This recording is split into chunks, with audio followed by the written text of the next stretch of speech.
Part 2, The Diary. The footsteps echoed like a heartbeat, steady and growing louder with each passing second. My pulse raced and my flashlight trembled in my hand. I backed away from the door, my foot catching on the edge of the desk.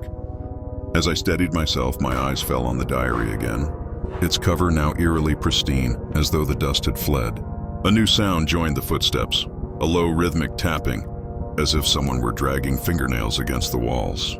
Every instinct screamed at me to run, but I was rooted to the spot, caught in the grip of both terror and morbid curiosity.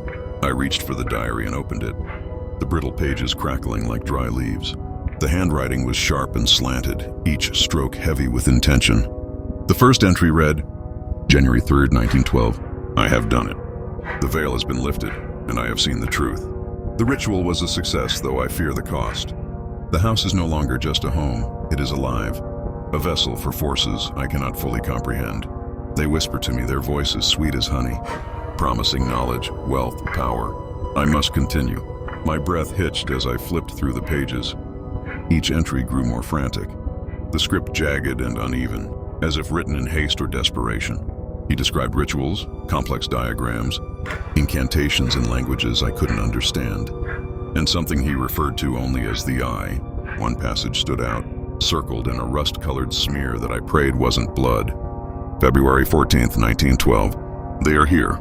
I feel them in the walls and the floor. They watch me even now, their gaze unblinking. The eye must never close or they will take me. I must find the vessel soon. Without it, I am doomed to join the others. The sound of footsteps stopped abruptly. I glanced up, my flashlight beam sweeping across the room. The silence was oppressive, the kind that felt like the world holding its breath. And then came the knock. It wasn't the door. The sound was too close, too deliberate. It came from beneath me. A shudder ran through me as I looked down at the floorboards. They were uneven, some darker than others, as if soaked with old stains. Another knock, louder this time, made the wood tremble under my feet. Gripping the flashlight tightly, I crouched and inspected the floor. One of the boards was loose. With shaking hands, I pried it up, revealing a small compartment. Inside was an object wrapped in cloth. The fabric was damp and reeked of decay. I unwrapped it slowly, revealing a small, ornate box, its lid engraved with the same eye symbol I had seen on the front door. Before I could examine it further, a cold wind rushed through the room, extinguishing the faint light from my flashlight. The air grew heavy and the smell of damp earth and rot filled my nostrils. From the darkness, a voice whispered, "You've seen too much." I stumbled back, clutching the box. The footsteps resumed, now coming from all directions. Shadows flickered on the walls, moving in ways that defied the light. I fumbled with the box, desperate to open it, as if it held the key to survival. The lid resisted at first, but with a sudden crack it gave way. Inside was a single object, a glass eye, cold and unyielding in my palm. The instant I touched it, the shadows froze and the whispers ceased. The house fell silent, but before I could take a breath, the floor beneath me began to shift, the wood splintering like brittle bones.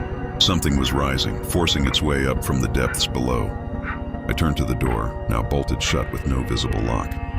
The walls began to groan, the shadows coalescing into something humanoid but not quite solid. It reached toward me, its fingers stretching unnaturally long.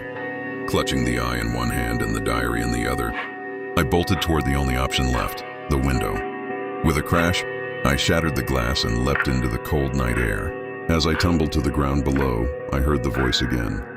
Louder this time. "You cannot escape. The eye sees all." I hit the earth hard, the wind knocked out of me, but I scrambled to my feet and ran, the box still clutched tightly in my arms. Behind me, the house seemed to shudder, its windows glowing faintly with a sinister red light. I didn't stop running until the house was nothing but a dark smudge on the horizon. But even then, I couldn't shake the feeling that something was watching me.